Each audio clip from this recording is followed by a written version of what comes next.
Hello everyone, very good evening. I hope you all are good, doing well, and yes, I hope for a better 1 hour ahead.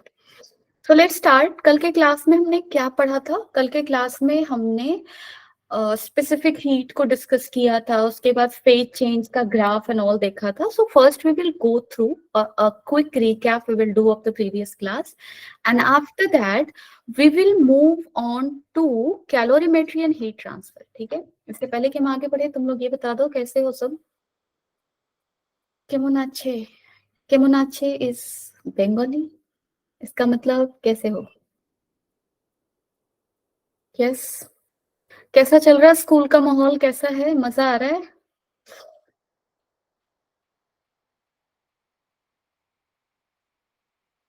या कुछ नहीं. Okay. इधर तो सब कुछ अच्छा है, चिल्ड है, बस नेचर थोड़ा ज्यादा ही चिल्ड है, ठंडी ज्यादा है. Otherwise everything is done and dusted. चलो ठीक है, स्टार्ट करते हैं फिर. सो आज की क्लास में हम क्या पढ़ेंगे? जो न्यू टॉपिक हम पढ़ने वाले हैं उसमें क्या पढ़ेंगे? कैलोरीमेट्री पढ़ेंगे, ये क्या है. फिर मोड ऑफ हीट ट्रांसफर पढ़ेंगे कि हीट का ट्रांसफर कैसे कैसे हो सकता है. 3 मोड है, कंडक्शन, कन्वेक्शन, रेडिएशन. बट सारी चीजें आज नहीं पढ़ पाएंगे, लेकिन ये जो टॉपिक है ना, कैलोरीमेट्री एंड हीट ट्रांसफर, उसके अंदर ये सारे टॉपिक्स आते हैं. Done. And Newton's law of cooling. Done. So these things we will read under this heading, but in today's class I aim to finish up to this. Okay, and in the next class we will be done with these 2 things. So let's move ahead now. Calorimetry, but before that let's have a quick recap of previous class. हमने पढ़ा था heat transfer. हमने ये देखा कि heat को absolutely at a certain temperature we can't define. heat को हम तब define करते हैं जब temperature का difference होता है. Done. अगर मेरे पास एक बॉडी है T1 और दूसरी बॉडी है T2, ठीक है, such that T1 is greater than T2, या फिर सिंपल एग्जांपल अगर अभी मैं दूं तो सपोज कर लो हमारे पास एक चाय का कप है, इसका टेम्परेचर T1 है, और जो जिस नेचर में, जिस एनवायरमेंट में चाय रखा गया है उसका टेम्परेचर T2 है, such that T1 is greater than T2. Then हमारे कप का चाय जो है वो ठंडा होगा, क्योंकि heat will flow because of temperature difference. और हीट हमेशा किधर से किधर फ्लो करता है? हाई टेम्परेचर से लो टेम्परेचर की तरफ. इसका कोई रीजन नहीं है, this is how nature works. ठीक है, अगर तुमसे कोई पूछेगा हीट हाई से लो ही क्यों फ्लो करता है, there is no reason. Some things, nature में कुछ चीजें जस्ट ऑब्जर्वेशन है, उसको सत्य मानना है और उसके अकॉर्डिंग चीजें काम करती है. ठीक है, तो टेम्परेचर का हीट का ट्रांसफर भी क्या होता है? हाई टेम्परेचर से लो टेम्परेचर की तरफ होता है. ठीक है. नाउ कल की क्लास में हमने और क्या, अच्छा हाँ, हीट ट्रांसफर को फिर हमने जो हीट फ्लो है उसको क्या लिखा था? Directly proportional to temperature difference लिखा था. उसके बाद हमने ये देखा था कि जो हीट फ्लो है वो तुम्हारा किस चीज पे डिपेंड करेगा? That will depend on the mass of object getting heated, right. और किस चीज पे डिपेंड करेगा? It will be, this will be function of nature of material. ये नेचर ऑफ मटेरियल पे भी क्या होगा? डिपेंड करेगा. ठीक है, और एच को हमने क्या लिखा था? एम एस डेल्टा टी, जहां पे एस क्या था? स्पेसिफिक हीट था. सो हमने डिफरेंट डिफरेंट हीट कैपेसिटीज पढ़ा. एक था तुम्हारा स्पेसिफिक हीट कैपेसिटी, एक था हीट कैपेसिटी, और दूसरा था तीसरा था molar heat capacity. So specific heat capacity क्या था? अभी अभी मैंने लिखा, हीट ट्रांसफर कितना हुआ टेम्परेचर डिफरेंस की वजह से? M s delta t. So s is what? S is your heat given पर unit temperature for unit rise in temperature.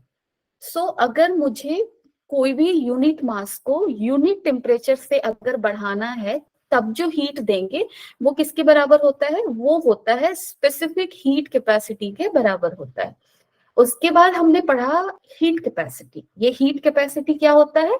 अगर मेरे पास एम मास है, ठीक है, ये यूनिट मास की बात नहीं करता, अगर मेरे पास एम मास है और इसको अगर डेल्टा टी टेम्परेचर से बढ़ाना है, तब हम लोग कितना हीट देंगे? H equal to S delta T. S capital, this is heat capacity. So basically heat capacity क्या है? S capital S is equal to H by delta T। यानी कि अगर तुम फर्स्ट इक्वेशन में चले जाओ, फर्स्ट इक्वेशन में जाओ यहाँ पे, तो small s into m is equal to H by delta T, और ये specific heat capacity into mass ही तुम्हारा क्या है, हीट कैपेसिटी। सो रिलेशन भी मिल गया हमें। अब मोलर हीट कैपेसिटी क्या था कि अगर मेरे पास 1 मोल का गैस है या फिर 1 मोल का कोई भी चीज है जिसका टेम्परेचर मुझे डेल्टा टी से बढ़ाना है, 1 मोल की बात हो रही है, ठीक है। सो हीट गिवन क्या होगा, ये होगा तुम्हारा मोलर हीट कैपेसिटी को C से डिनोट किया था ना हमने, H by N delta T, यानी कि हीट गिवन पर unit mole for unit temperature rise is what, is molar heat capacity, ठीक है। So this is this. Now इसके बीच में भी रिलेशन था, यहाँ पे भी मैंने तुम लोगों को बताया था, H बाई मोल है, ये मोल को क्या लिखते हैं, N इक्वल टू क्या होता है, मास बाई मोलर मास होता है। सो N को क्या लिख सकते हैं, M बाई M, और ये क्या है, डेल्टा टी। और तुम्हें पता है H by M delta T किसके बराबर होता है, small s, that is specific heat capacity. So this is M by S, यानी कि C बाई M, या फिर S को अगर लिखना है तो S इक्वल टू क्या होगा, M बाई C समथिंग। सो ऐसा कुछ रिलेशन मिल रहा है हमें, है ना, मैंने सही लिखा है ना, मोल को मास बाई मोलर मास, हाँ ठीक है। सो ये था, ये हमने पढ़ा था। उसके बाद हमने क्या पढ़ा, चेंज ऑफ स्टेट कर्व को पढ़ा था। इसमें हमने क्या देखा, इसमें हमने ये देखा कि जब हमारे पास एक -10 डिग्री पे एक ग्लास था जिसमें कि आइस था, ठीक है, इसको हमने हीट देना स्टार्ट किया तो धीरे धीरे इसका टेम्परेचर बढ़ेगा, देन और 0 डिग्री ये किस में पहुंच जाएगा, 0 डिग्री वाटर में पहुंचेगा। यानी कि पहले तो वो 0 डिग्री आइस पे पहुंचेगा, ठीक है, और इसके बाद अगर फर्दर हीट देंगे तो 0 डिग्री आइस 0 डिग्री वाटर में कन्वर्ट होगा, इसको फेज चेंज कहते हैं। और फेज चेंज में हीट लगेगा लेकिन टेम्परेचर राइज नहीं होगा जब तक कि पूरा फेज चेंज ना हो जाए। तो देखो यहाँ पे पूरा फेज चेंज हो गया, उसके बाद अगर हीट देंगे तो वाटर है उसका टेम्परेचर बढ़ेगा, अगेन 100 डिग्री तक पहुंचा, 100 डिग्री पे अगेन फेज चेंज होगा क्योंकि 100 डिग्री पे वेपर भी एग्जिस्ट करता है। यानी कि अब अगर हीट देंगे तो टेम्परेचर नहीं बढ़ेगा अंटिल सारा का सारा पानी वेपर में नहीं कन्वर्ट कर गया, अगेन फेज चेंज होगा। और अगर सारा पानी 100 डिग्री वेपर में कन्वर्ट हो गया है, उसके बाद जब हम हीट देंगे तो क्या होगा, उस वेपर का टेम्परेचर बढ़ेगा। So in phase change what happens, phase change में हम लोग हीट देते हैं बट टेम्परेचर बढ़ता नहीं है क्योंकि सारा का सारा हीट फेज को चेंज करने में चला जा रहा है। डन। जब तुम्हारा वाटर जो है वो सॉलिड से लिक्विड में चेंज होता है तब हम क्या बोलते हैं, उसको मेल्टिंग बोलते हैं। और जब वाटर वेपर में कन्वर्ट होता है तो क्या बोलते हैं, बॉइलिंग बोलते हैं, ठीक है। So this is melting, this is boiling. And यहाँ पे ही जो भी हीट लग रहा है, unit mass of ice at 0 degree को कन्वर्ट करने में unit mass of water at 0 degree, उसको कहते हैं लैटेंट हीट। सो मेल्टिंग के केस में that is called latent heat of fusion and boiling के केस में that is called latent heat of vaporization. कहने का मतलब कि अगर मेरे पास इन मास ऑफ आइस है जो कि कितने टेम्परेचर पे, 0 डिग्री पे है, और अगर हमने इसको कन्वर्ट कर दिया एम मास ऑफ वाटर पे जो कि 0 डिग्री पे है, तो कितना हीट हमने दिया होगा इस प्रोसेस में, m into latent heat of fusion, ठीक है। तो लैटेंट हीट ऑफ फ्यूजन क्या है कि यूनिट मास के लिए जो हीट देना है वो LF है, तो m मास के लिए कितना देंगे, m into LF। Similarly latent heat of vaporization use होगा। कल के क्लास में मैंने तुम लोगों को बोला था मैं इसकी वैल्यूज के बारे में करूंगी। तो देखो यहाँ पे याद रखना बहुत आसान है, specific heat capacity of water को क्या SI CGS यूनिट क्या होगा, 1 कैलोरी पर ग्राम पर degree centigrade. Specific heat of ice and vapour same ले सकते हैं, 0 हाफ, ठीक है। लैटेंट हीट ऑफ फ्यूजन कितना होता है, 80 कैलोरी पर ग्राम, और latent heat of vaporization 540 calorie पर ग्राम। डन। सो ये वैल्यूज तुम लोग याद रखना, और अगर जूल में कन्वर्ट करने की जरूरत पड़ गई तो 1 कैलोरी इक्वल टू 4.18 जूल होता है, इसको याद रखना। सो स्पेसिफिक हीट कैपेसिटी ऐसे तो एग्जाम में वैल्यूज दिए रहते हैं, ठीक है, इसका चिंता नहीं है, लेकिन अगर कहीं भी जरूरत पड़ गया तो ये डेटा याद रखना काफी इजी है, 1 हाफ। सो वाटर का सबसे ज्यादा हीट कैपेसिटी होता है, ये तो तुम्हें पता है। सो 1 वाटर का होगा, रेस्ट जो 2 आइस और वेपर है उसका स्पेसिफिक हीट कैपेसिटी इक्वल होगा, हाफ हाफ के बराबर होगा। डन है, चलो ठीक है। अब एक चीज छूट गया था, वो तो तुम्हारा ट्रिपल पॉइंट। तो ये कुछ भी नहीं है, इसको तुम लोग खुद से भी कवर कर सकते थे। जैसे ये जो कर्व बना है ना, ये प्रेशर है इधर, और इधर क्या है, टेम्परेचर है। तो हमने देखा था ना कि जो मेल्टिंग पॉइंट होता है, बॉइलिंग पॉइंट होता है, वो किस चीज पे डिपेंड करता है, प्रेशर पे, टेम्परेचर पे।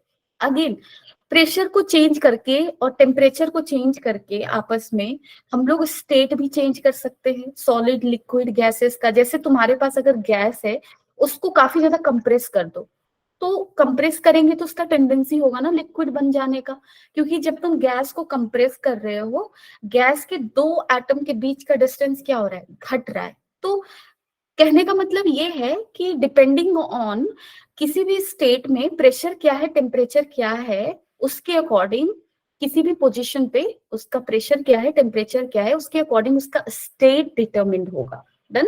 और उसी का ग्राफ हमने यहाँ पे बनाया है, प्रेशर वर्सेस टेम्परेचर। अब आप ध्यान से देखो, बस इस ग्राफ को समझना और कुछ नहीं समझना तुम्हें। अब देखो यहाँ पे 3 लाइनें दिख रही है ना, एक ये दिखा, ये दिखा, ये लाइन है, ये लाइन है। तो एक काम करती हूँ, इसको ओबी बोलो, ये वाला जो लाइन है उसको क्या बोलो, ओबी, इसको क्या बोलो, ओसी, और इसको बुला लो ओ ए। अब तुम ओबी लाइन को ध्यान से पढ़ो। देखो फिजिक्स में क्या है ना, चीजें धीरे धीरे तुम्हें समझ में आनी चाहिए। Everything is not about simply solving the question, simply remembering the thing. कुछ कॉन्सेप्ट भी होते हैं जो हमें काफी ज्यादा इंटेलिजेंट बनाता है। मतलब इंटेलिजेंट कहने का मतलब कि तुम्हारी समझ को थोड़ा इंक्रीज करे।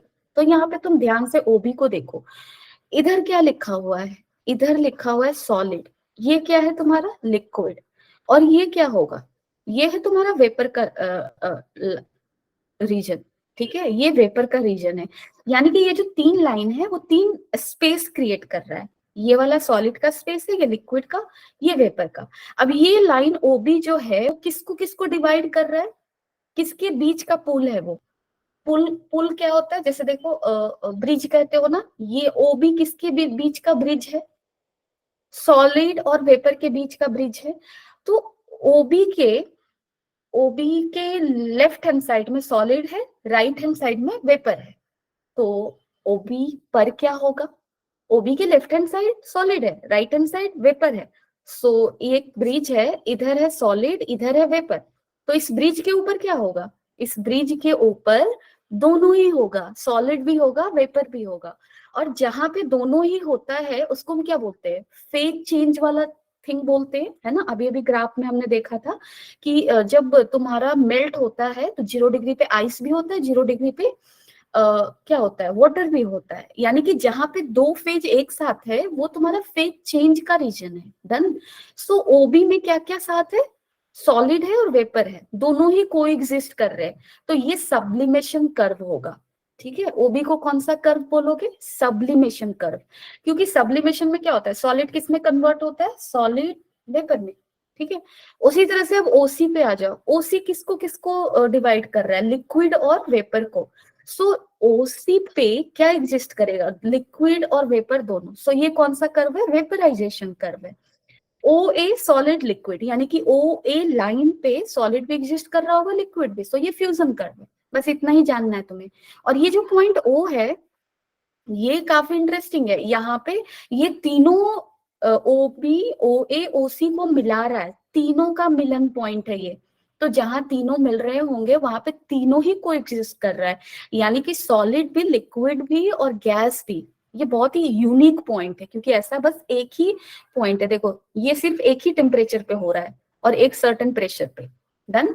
सो इस पॉइंट को हम कहते हैं triple point. This is triple point. Okay, तो अब देखो ध्यान से, यहाँ पे सारी चीजें लिखी होगी। OB sublimation curve, OA is your fusion curve, CO is your vaporization curve, and the temperature and pressure at which fusion curve, vaporization curve, and sublimation curve meet, and all the 3 phases of substance coexist is called triple point of the substance. So this is your triple point. Okay, and triple point of water at this much pressure, 0.006 atm of pressure is this much. याद रखने की जरूरत नहीं है, बस triple point, ये concept बस याद रखो कि यहाँ पे हुआ क्या क्या, बस ये दिमाग में रखना और कुछ नहीं, ठीक है। अब हम लोग पढ़ेंगे कैलोरीमेट्री। अब ये है क्या, calorimeter, calorimetry, what is this. उससे भी पहले हम लोग एक चीज देखते हैं, आइसोलेटेड सिस्टम। जैसे केमिस्ट्री में भी तुम लोगों ने पढ़ा होगा, थर्मोडायनेमिक्स में system, close system, open system, isolated system पढ़ा है ना। सो यहाँ पे मैं बात सिर्फ आइसोलेटेड सिस्टम की करूंगी। Anyone having any idea of what is isolated system? तुम लोग केमिस्ट्री में पढ़े हो ना आइसोलेटेड सिस्टम, एनी आइडिया?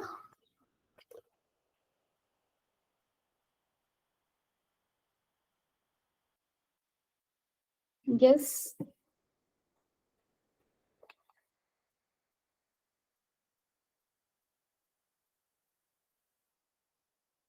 नहीं, चलो ठीक है, देखते। So a system is said to be isolated if no exchange or transfer of heat occurs between system and surrounding, ठीक है। So सिस्टम और सराउंडिंग के बीच में हीट का ट्रांसफर भी नहीं होगा। जैसे ओपन सिस्टम किसको कहते हैं? ओपन सिस्टम ऐसा सिस्टम होता है जहां पे हीट और मैटर दोनों का ट्रांसफर हो रहा हो। जैसे सपोज कर लो तुम्हारे पास एक कंटेनर है जिसमें पानी है, अब ये पानी को सन के पास तुमने छोड़ दिया, सो सन क्या करेगा, इस पे लाइट पड़ेगी और ये वेपराइज होगा। तो मैटर भी जा रहा है एटमॉस्फेयर में, मैटर क्या है यहाँ पे, वाटर, वाटर भी इवेपोरेट होकर एटमॉस्फेयर में जा रहा है और हीट का भी ट्रांसफर हो रहा है, सो दोनों ही हो रहा है। This is open system. What is close system? Close system जहां पे मैटर का ट्रांसफर नहीं होगा लेकिन हीट का ट्रांसफर होगा, ठीक है। This is close system. And what is isolated system? जहां पे no matter transfer, no heat transfer, that is your isolated system.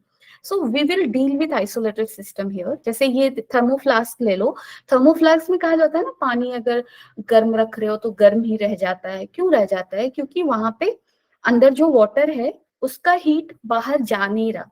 सो ये जो फ्लास्क है ये तुम्हारा क्या है, आइसोलेटेड सिस्टम, ठीक है। चलो, now what is calorimetry? Calorimetry means measurement of heat. Heat का मेजरमेंट ही क्या कहलाता है, कैलोरीमेट्री कहलाता है। और कैलोरीमीटर क्या होगा, वो भी आगे देखते हैं। उससे पहले देखते हैं, when a body at higher temperature, और हीट का ट्रांसफर कब होगा, जब एक बॉडी जो कि हाई टेम्परेचर पे है वो दूसरा बॉडी जो कि लो टेम्परेचर पे है उससे जब वो संपर्क में आएगा, कांटेक्ट में आएगा, then this heat transfer will happen and measurement of this heat will be termed as calorimetry. Simple है, इसको याद रखने की कोई जरूरत नहीं है। And law of calorimetry is what? This is called law of calorimetry. तो कैलोरीमेट्री मेजरमेंट ऑफ हीट का लॉ क्या है? ये लॉ ये कहता है कि जब एक हॉट बॉडी कोल्ड बॉडी के कांटेक्ट में आएगा तो हीट का ट्रांसफर होगा, और हॉट बॉडी जितना हीट को लूज करेगा उतना ही हीट तुम्हारा कोल्डर बॉडी क्या करेगा, गेन करेगा। And this is law of calorimetry, ठीक है। Heat lost by the hot body is equal to heat gained by the colder body. So एक जितना लूज किया दूसरा उतना ही गेन करेगा। डन। जैसे यहाँ पे एक हॉट बॉडी है, कोल्ड बॉडी है, इन दोनों को कांटेक्ट में लाया गया, हीट का फ्लो हुआ हॉट से कोल्ड में, है ना। और यहाँ पे जो भी हीट का फ्लो हुआ होगा, हॉट बॉडी जितना हीट लूज किया होगा उतना ही हीट किसने गेन किया होगा, कोल्ड बॉडी का। और ये कब तक चलेगा, ये ट्रांसफर तब तक चलेगा जब तक इन दोनों बॉडीज का टेम्परेचर क्या हो जाएगा, सेम नहीं हो जाएगा। उसके बाद नेट ट्रांसफर ऑफ हीट नहीं होगा, ठीक है, क्योंकि दोनों का टेम्परेचर क्या हो गया, सेम हो गया, ठीक है। So what is calorimeter? Calorimeter वो डिवाइस होगा, वो कंटेनर होगा, सोफिस्टिकेटेड कंटेनर होता है जिसके अंदर तुम्हारा ये सारा हीट मेजरमेंट हो रहा होता है। डन। क्योंकि कैलोरीमेट्री में क्या कर रहे हैं हम लोग, हीट का मेजरमेंट कर रहे हैं। कौन सी हीट का मेजरमेंट? जो हॉट बॉडी लूज कर रहा है कोल्ड बॉडी को।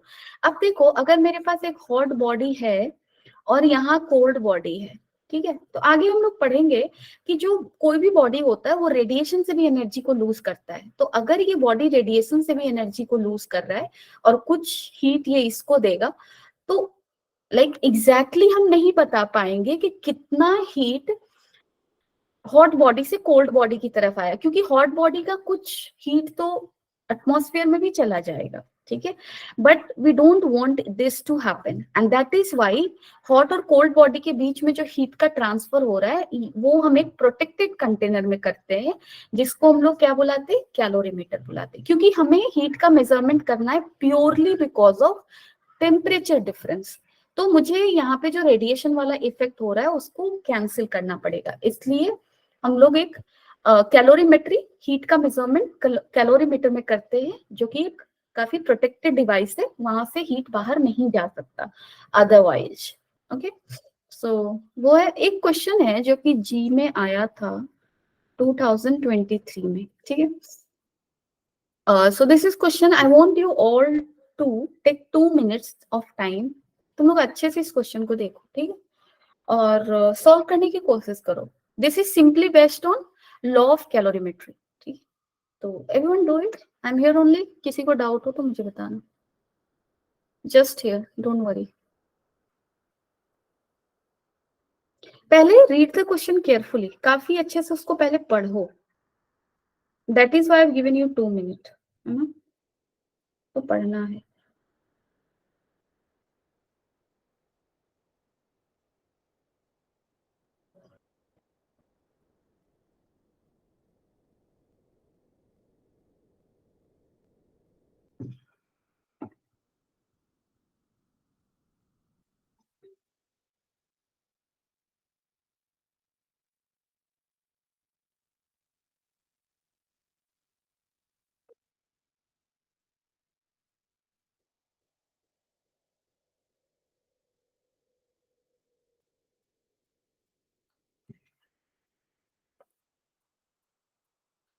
Yes, everyone do it.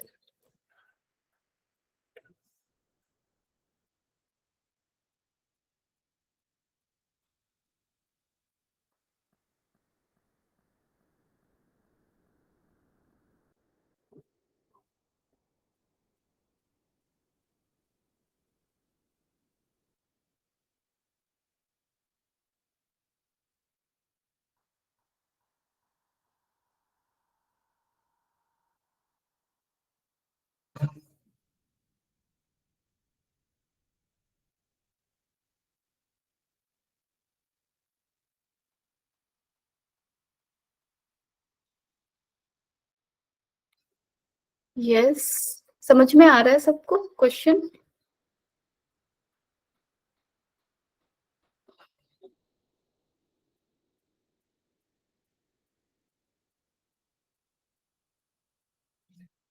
Law of calorimetry से तुम लोग और भी क्वेश्चंस ट्राई करना, ठीक है।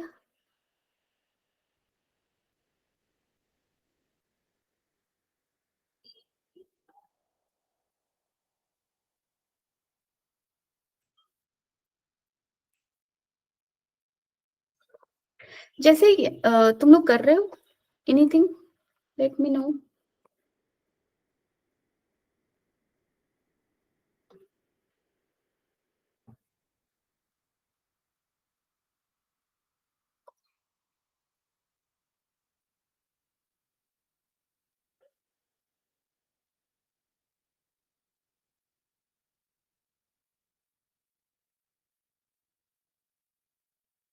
क्वेश्चन हो रहा है?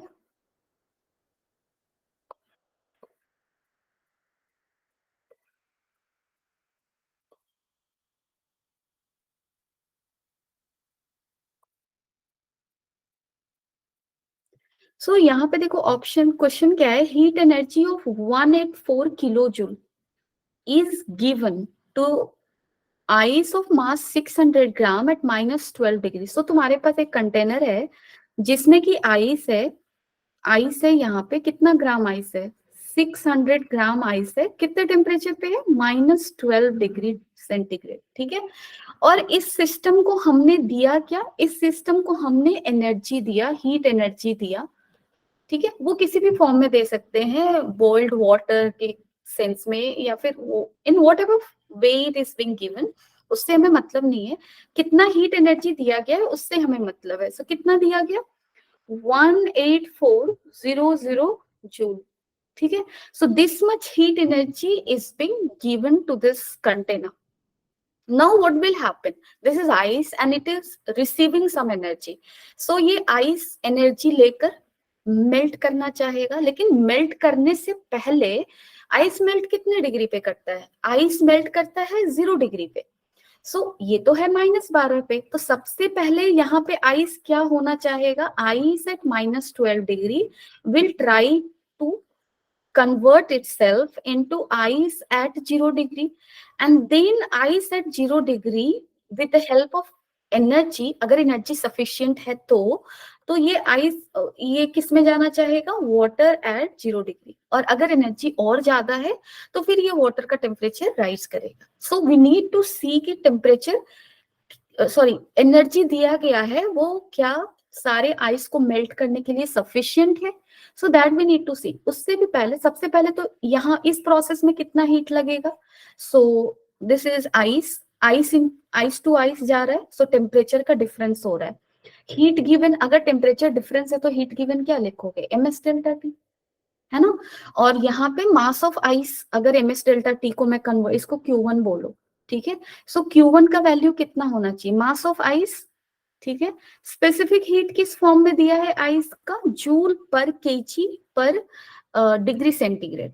सो जूल पर केजी ऐसा यूनिट है, जूल पर केजी। डन। सो यहाँ पे मास 600 ग्राम है, इसको केजी में कन्वर्ट कर दो पहले। So m s specific heat is 222.3 into delta T. Delta T कितना होगा? 12। अगर आप इसको सॉल्व करोगे, if you are going to solve it, तो क्या होगा? देखो मेरी कैलकुलेशन एबिलिटी बहुत ज्यादा घट गई है बिकॉज ऑफ सम रीजन। सो इसलिए मैं ज्यादा कैलकुलेट करने लगती हूँ, माय माइंड स्टॉप्स वर्किंग, इसलिए I won't do that, I am sorry. So this, लेकिन हाँ इसको अगर कैलकुलेट करोगे तो कितना आएगा?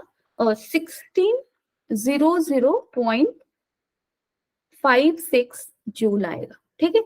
और हमने इसको एनर्जी दिया कितना है? 184,000 जूल दिया है। और इसको 0 डिग्री आइस पर आने के लिए कितना एनर्जी चाहिए? 16,000। सो 18400 जूल का 16,000 ऑलमोस्ट कहाँ चला जाएगा? आइस को 0 डिग्री में लाने के लिए। कितना हीट बचा? अगर तुम यहाँ पे लिखोगे हीट रिमेनिंग, कितना बच गया? एनर्जी कितना बचा दिया हुआ?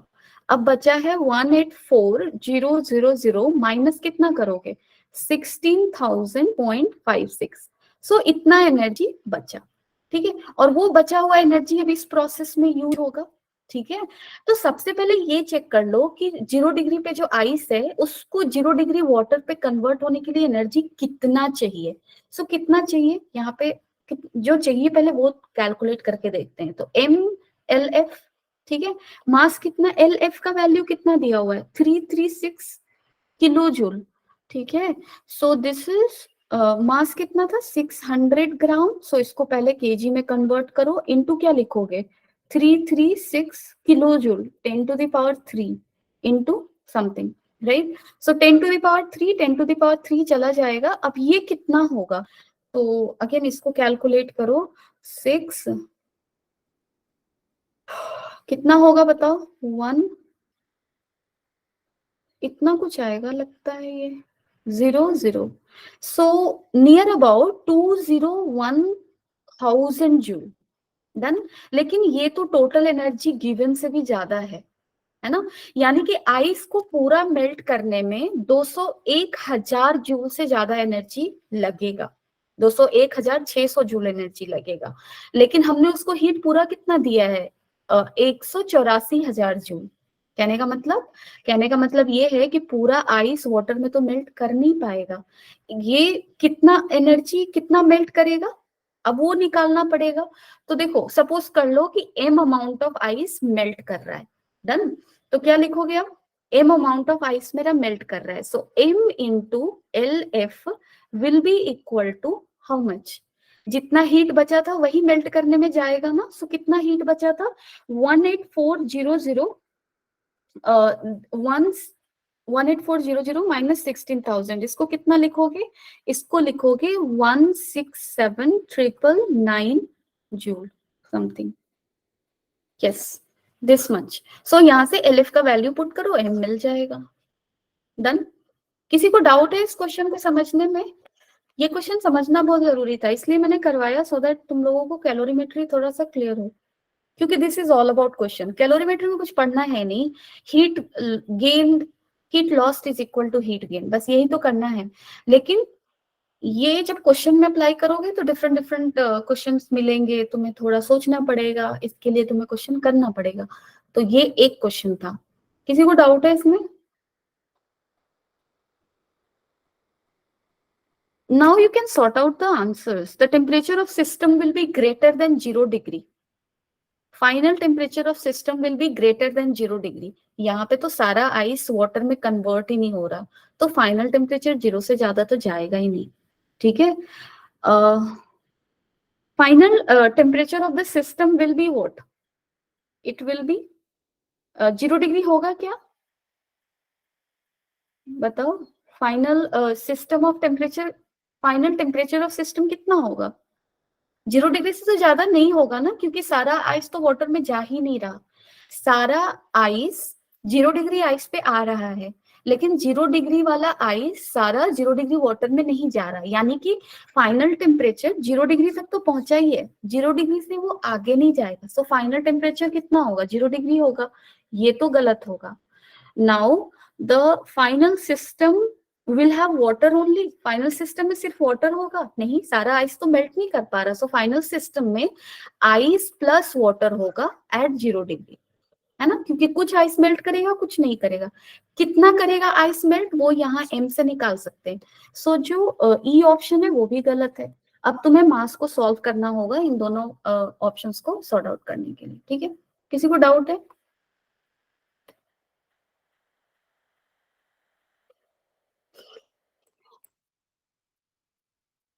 Anyone doubt? कुछ तो बताओ। नहीं है तो we will move forward. Yes, Aditya, Arya, Abhay, Jadeja, you 4 people. Any doubt?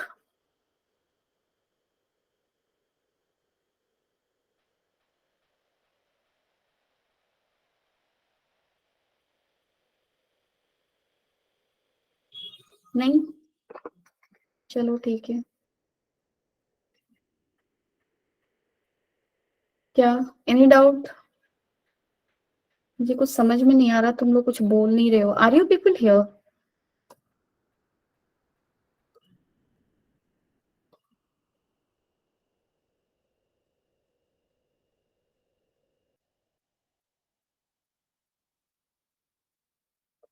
Okay, no response.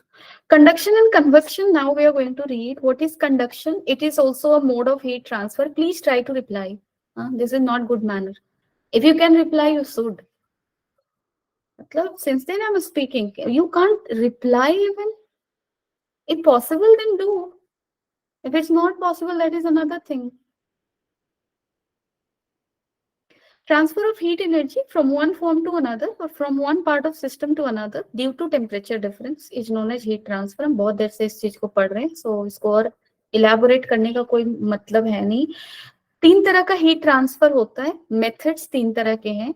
सो पहला क्या है? कंडक्शन, दूसरा क्या है? कन्वेक्शन, और तीसरा क्या है? रेडिएशन। सो तुम्हारा सॉरी, जो कंडक्शन है वो तुम्हारा सॉलिड्स में heat transfer, convection in liquid, and radiation it doesn't require any media. Now we will see here. जैसे देखो यहाँ पे कुछ कुछ लॉग्स ऑफ ये वुड है, ठीक है, वुड का कुछ टुकड़ा है जिसको हमने जला दिया। एक इंसान है अपने हाथों को सेक रहा है, ठीक है, ये पहला डायग्राम। दूसरा क्या है? ये पर्सन जो है वो एक रॉड लिया है, उस रॉड को फायर के पास रखे हुए हैं। और तीसरा, वो फायर के, वो भी हाथ को सेक रहा है, लेकिन वो फायर के डायरेक्ट डायरेक्शन में नहीं है। देखो फायर, यहाँ जो आग जल रहा है ना, इससे एनर्जी कुछ ऐसे फ्लो कर रहा है, ठीक है, और इसी डायरेक्शन में पहला सिस्टम है। तीसरा सिस्टम जो है वो उसके लाइन के जस्ट ऑपोजिट है, वो वाला हीट करंट इधर की तरफ नहीं पहुंच रहा, लेकिन गर्म तीनों को लगेगा, ठीक है। कैसे कैसे हीट ट्रांसफर हो रहा है? देखो कंडक्शन कहाँ पे हो रहा है? ये जो पर्सन है सेकंड सिस्टम में कंडक्शन हो रहा है, क्योंकि यहाँ पे इसने रॉड रखा, रॉड यहाँ पे इस फायर से हीट हुआ, डन, और ये पॉइंट रॉड का हीट हुआ, फिर ये हीट इस सॉलिड मीडिया के क्रॉस चल के हाथ तक पहुंचा। ऐसे भी देखते हो आग में अगर तुम एल्यूमिनियम थिंग को डाल दो तो तुम्हारा हाथ क्या होता है, वो भी धीरे धीरे जलने लगता है ना। अगर गर्म कोई रॉड को छू दो तो तुरंत हाथ जल जाता है, क्योंकि हमारा रॉड से हैंड तक solid to solid heat transfer हुआ है, ठीक है। तो in second that is happening. Now in first if you see this is convection, what is happening here, जैसे यहाँ पे ऐसे तुमने लकड़ी को जलाया, जैसे ही लकड़ी को जलाओगे लकड़ी के पास वाला जो एयर है वो गर्म होगा, और कोई भी चीज जब गर्म होता है तो वो ऊपर की तरफ बढ़ता है, यानी कि गर्म हवा ऊपर की तरफ बढ़ी, है ना। तो वो गर्म हवा इस पर्सन के पास पहुंचा, और जो ऊपर ठंडी हवा होगी वो इस वैक्यूम को फिर फिल करेगी, तो ठंडी हवा नीचे आएगी, फिर से वो हवा गर्म होगा और फिर वो भी ऊपर उठेगा, ठीक है। तो दिस इज कन्वेक्शन। ये यहाँ पे क्या हो रहा है, कन्वेक्शन हो रहा है, डन। हीट फ्लो कर रहा है because of media, and that media is fluid, then this is fluid. So when I say convection, this can happen through fluid, and fluid can be your gas, it can be liquid, done. And यहाँ पे जो third person है, इस तक तो तुम्हारा ये वाला हीट करंट नहीं पहुंच रहा, लेकिन कोई भी गर्म चीज जो होता है या फिर कोई भी body at temperature greater than 0 kelvin, 0 kelvin से ज्यादा किसी भी बॉडी का अगर टेम्परेचर होगा तो उसका टेंडेंसी होता है एनर्जी को रेडिएट करने का। और अगर उस बॉडी का टेम्परेचर काफी ज्यादा है, जैसे सपोज कर लो सम 350 केल्विन है, 400 केल्विन है, तो जैसे टेम्परेचर ज्यादा होगा तो वो ज्यादा रेडिएशन इमिट करेगा, ज्यादा एनर्जी इमिट करेगा। और सिंस यहाँ पे लॉग जो है उसका टेम्परेचर काफी ज्यादा है, ये जल रहा है, तो यहाँ से काफी अच्छे अमाउंट में रेडिएशन इधर की तरफ निकल रहा है, और वो ये हाथ सेक रहा है उस इट मीन्स वो उस एनर्जी को ही रिसीव कर रहा है, then so this is radiation, this is radiation. It is not happening because of heat travelling through any media, done. इसको मीडिया की कोई जरूरत नहीं, लेकिन यहाँ पे मीडिया का रिक्वायरमेंट है, ये गर्म होगा, एक मीडिया गर्म हो रहा है, वो ऊपर की तरफ उठ रहा है और वही यहाँ तक पहुंच रहा है, this is convection. So one by one we will read this things. चलो सबसे पहले हम पढ़ेंगे conduction. So conduction is mechanism of heat transfer between two adjacent parts of body, usually solid, because of their temperature difference. So सबसे पहले तो conduction में ये जरूरी है कि बॉडीज कांटेक्ट में हो, जिनके बीच हीट का ट्रांसफर हो रहा है उनके बीच में कांटेक्ट होना चाहिए, ठीक है। सो कंडक्शन में कांटेक्ट इज रिक्वायर्ड। जैसे यहाँ पे देखो बर्नर पे तुम्हारा एक पैन रखा हुआ है, अगर पैन को तुम जैसे ही टच करोगे ये जो गर्म पोर्शन है इससे हीट तुरंत तुम्हारे हाथों तक फ्लो करेगा। So here heat is flowing because of contact, done. और कॉन्टैक्ट में आने के बाद हीट कैसे फ्लो करता है that we will see here. यहाँ पे देखो, now heat transfer happens without transferring the material particles। जैसे यहाँ पे तुम ध्यान से देखो, यहाँ पे मोमबत्ती जल रही है, ठीक है, और सपोज कर लो ये तुम्हारा एक सॉलिड स्लैब है, ठीक है, ये क्या है तुम्हारा एक सॉलिड स्लैब है, ठीक है, और ये सॉलिड है, डन। इसके एटम्स को दिखाया गया है ऐसे, क्या होगा, मोमबत्ती से जो पास वाला एटम है उसको हीट मिला, और कोई भी एटम को जब हीट मिलता है, जब उसको एनर्जी मिलता है, तब वो एटम क्या करता है, वाइब्रेट करने लगता है। किसी के पास भी ज्यादा एनर्जी होगा वो उथल पुथल करेगा, वो तबाही मचाएगा, है ना। सो यहाँ पे पास वाला एटम सबसे ज्यादा एनर्जी को लिया, वो वाइब्रेट करने लगा, और जब कोई चीज वाइब्रेट करेगा तो वो उसके पास वाले, जैसे यहाँ पे एक एटम वाइब्रेट किया और इसके पास में ऐसे सॉलिड में एटम क्या होते हैं, काफी पास पास होते हैं, तो अगर ये वाइब्रेट कर रहा है तो इससे पास वाला जो है वो भी वाइब्रेट करेगा, यानी कि इसका जैसे अगर तुम दो इंसान अगर काफी क्लोज हैं, तो अगर एक इंसान का जिंदगी बहुत बेकार चल रहा है तो दूसरे इंसान का भी जिंदगी उससे अफेक्ट हो जाता है, क्योंकि वो दोनों काफी पास पास है ना, वो दोनों काफी कनेक्टेड है। सो एक का लाइफ दूसरे से गवर्न हो रहा है, right? Similar thing will happen here, ये एटम दोनों कांटेक्ट में है, देन व्हाट विल हैपन, अगर ये वाइब्रेट कर रहा है तो ये भी करेगा, और इसके पास में भी एटम है तो ये भी करेगा। कहने का मतलब कि जो एनर्जी पहले एटम ने ली from candle, that energy it is transferring to the adjacent atom, है ना? सो यहाँ इस एटम से एनर्जी फाइनली कहाँ ट्रांसफर हो जाएगा, यहाँ, ठीक है? सो हीट का ट्रांसफर इस तरह से हुआ।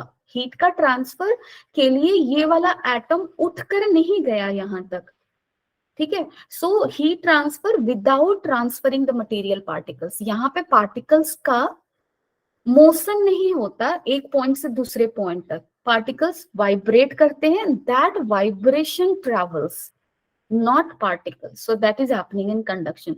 सो कंडक्शन के लिए क्या जरूरी है, कॉन्टैक्ट। और कैसे ट्रांसफर होगा, through vibration, not with physical transfer of material, ठीक है? नाउ हीट कंडक्शन के लिए मैथमेटिकल टर्म्स पढ़ेंगे कि कितना हीट ट्रांसफर होगा अगर दो बॉडी कांटेक्ट में है एट डिफरेंट टेम्परेचर्स। ओके, सो यहाँ पे देख लो, दो बॉडी हमारे पास, टीसी है और यहाँ पे एक ये सिस्टम है टीसी, और इसका टेम्परेचर कितना है, TD, such that TC is greater then TD. अब हमने क्या किया, इनके बीच एक कंडक्टिंग रॉड को इंसर्ट कर दिया, ठीक है? सो रॉड का ये जो एंड है वो, उसका टेम्परेचर टीसी हो जाएगा, और इस एंड का टेम्परेचर कितना हो जाएगा, टी डी। डन।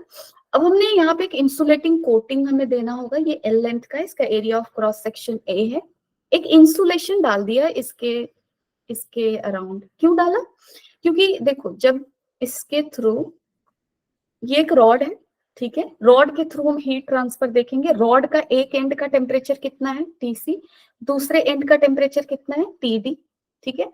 ये पॉइंट से ये पॉइंट तक हीट ट्रांसफर होगा through solid, then and with the help of conduction it will happen. लेकिन सिंस इस बॉडी का कुछ टेम्परेचर है, ये एनर्जी रेडिएट भी कर सकता है और वो एनर्जी बाहर चला जाएगा, ठीक है? लेकिन हमें सिर्फ एनर्जी फ्लो कंडक्शन के लिए मेजर करना है, इसलिए हम क्या करेंगे, इसके अराउंड इंसुलेटिंग कोटिंग डाल देंगे, सो दैट रेडिएशन से कोई भी हीट का ट्रांसफर ना हो, so that we can measure heat transfer only because of conduction। इसलिए हमने यहाँ पे इंसुलेशन एक डाल दिया है इस रॉड के चारों तरफ। now we will see that what will happen, heat, जैसे ये TC is greater than TD, तो heat will flow in this direction, है ना? इसी डायरेक्शन में फ्लो करेगा, क्योंकि हीट ट्रांसफर कैसे होता है, हाई टेम्परेचर से लो टेम्परेचर। सपोज कर लो H amount of heat transfer हो रहा है, so H amount of heat getting transferred will be directly proportional to temperature difference। Experimentally ये देखा गया, ठीक है? और ये डायरेक्टली प्रोपोर्शनल होगा एरिया ऑफ क्रॉस सेक्शन। अब देखो, ये रॉड का अगर एरिया ऑफ क्रॉस सेक्शन इतना बड़ा होता तो हीट इतना ज्यादा ट्रांसफर होता, समझ रहे हो? जैसे जितना बड़ा दरवाजा होगा उससे उतने ज्यादा लोगों की भीड़ अंदर जा पाएगी, ठीक है? और अगर दरवाजा छोटा है तो उसमें कम नंबर ऑफ आदमी एंटर कर पाएगा, same as that. So heat current ऐसे गया और एरिया ऑफ क्रॉस सेक्शन ऐसे है, ठीक है? So area of cross section heat current के परपेंडिकुलर होता है, और ये क्रॉस सेक्शनल एरिया जितना ज्यादा होगा हीट करंट उतना ज्यादा एंटर करेगा, ठीक है? सो H will be directly proportional to area, and also experimentally it is seen that H is inversely proportional to the length of solid। so यहाँ पे अगर लेंथ L है तो ये L से क्या होगा, इनवर्सली प्रोपोर्शनल, ठीक है? डन है। सो H इक्वल टू क्या लिखते हैं हम लोग, ये लिखते हैं KA TC minus TD divided by L, and here K is what, K is a constant and we will see what is its name। okay, so यहाँ पे देखो हमने क्या लिखा, H equal to K TC minus TD by L। K is क्या है तुम्हारा, thermal conductivity of the material. again it will depend on the nature of material and also it will depend on temperature। if the temperature of a rod is becoming very higher, otherwise normal temperature range है तो K will be just function of material। okay, SI unit of K again that you can write here from this thing, this is joule and this is meter square, this is meter and this is Kelvin। so ये क्या होगा, joule K metre square, ठीक है, by metre, और यहाँ पे क्या लिखोगे, केल्विन। सो K का यूनिट क्या लिख सकते हो, joule, meter in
Okay, sorry, I lost connection actually.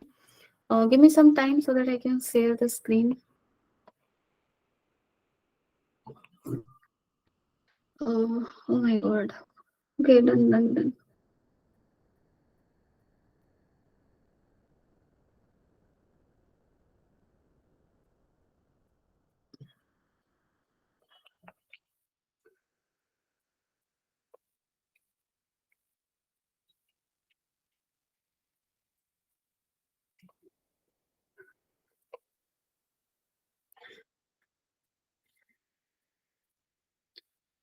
Okay, so am I audible now?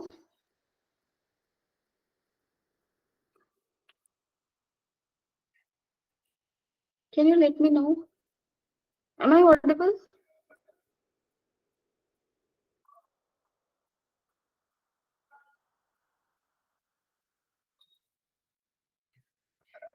Okay, so heat conduction, heat current is directly proportional to Tc minus Td. So for more clarification, I have given here by T, क्योंकि heat current को तुमको अगर सिर्फ energy समझ लो, that is not energy, that is energy flowing per unit time, and this is power basically. So heat power is directly proportional to temperature difference, directly proportional to area of cross section, and inversely proportional to length. So heat current will be this thing. Okay. Now, so here also K is what? K is thermal conductivity of the material, and we can calculate its SI unit. So this is joule per second equal to this. So K जो thermal conductivity है वो क्या हो जाएगा तुम्हारा joule पर second पर meter पर केल्विन इनवर्स, और जूल पर सेकेंड को क्या कह सकते हो, इसको क्या कह सकते हो, वॉट. सो वॉट पर मीटर पर kelvin. Okay, so this is this, and greater the value of K, more heat will flow definitely. So this was conduction.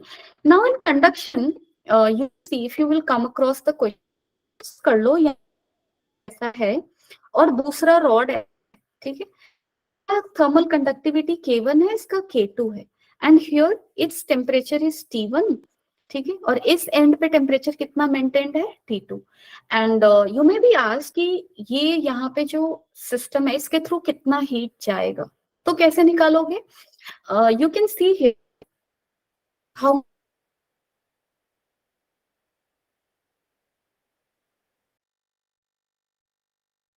Much flow करेगा, what will be the value.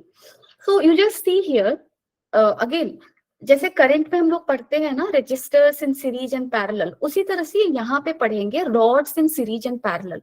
सो यहाँ पे definitely if T1 is greater than T2, then what will happen? Heat will start flowing from this and it will reach to this, and whatever heat has entered or passed through K1, the same amount of heat will go through K2, है ना?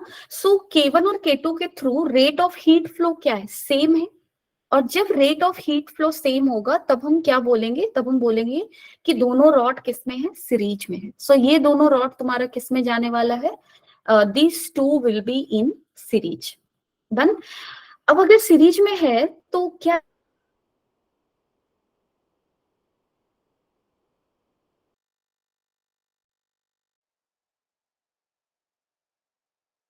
Add करना है? जैसे registers के case में तो अगर होता है के ए डेल्टा टी बाई एल, यही होता है ना। इसको ध्यान से देखो, इसको मैं पावर की लिखती हूँ, सपोज लिख सकती हूँ ना के, इसको क्या लिख सकते हो, डेल्टा टी डिवाइडेड बाई, क्या करोगे, so delta T divided by L by के ए। अब आप ध्यान से देखो, अगर मैं करंट वाले चैप्टर की बात करूं तो तुम लोग 10th क्लास में पढ़े होंगे, करंट क्या होता है, potential difference is equal to I into R. और करंट क्या है, रेट ऑफ चार्ज फ्लो। यहाँ पे हम क्या कर रहे हैं, rate of heat flow. So rate of charge flow किसके बराबर होता है, potential difference by resistance. So current किस वजह से फ्लो करता है, करंट फ्लो करता है पोटेंशियल डिफरेंस की वजह से। और यहाँ पे हीट करंट क्यों फ्लो करेगा, टेम्परेचर डिफरेंस की वजह से, ठीक है। सो heat current because of temperature difference and current because of potential difference. यहाँ पे रेजिस्टेंस है तो यहाँ पे भी ये कुछ रेजिस्टेंस हो रहा होगा या इस केस में। Done.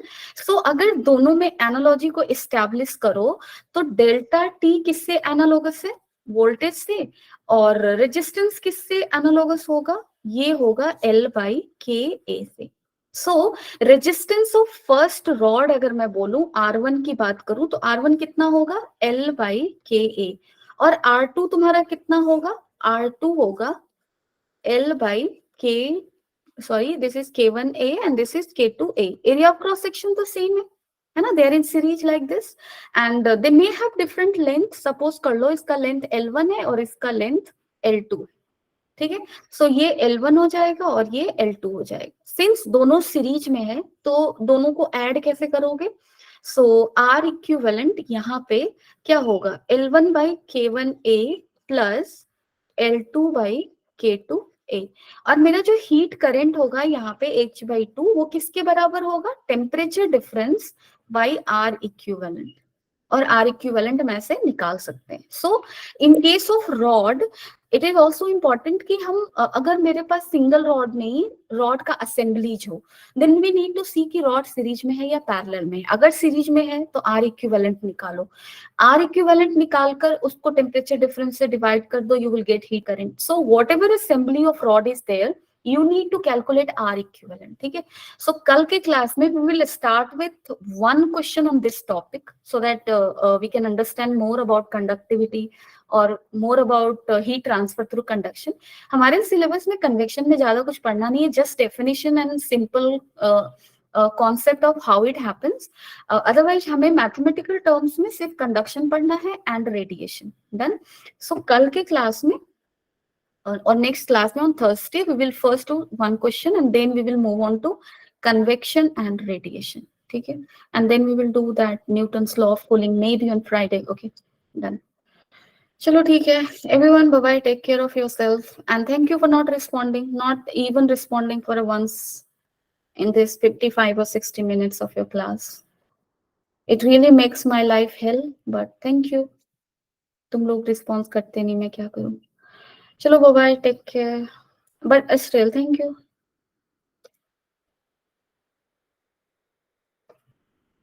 Bye, have your snacks and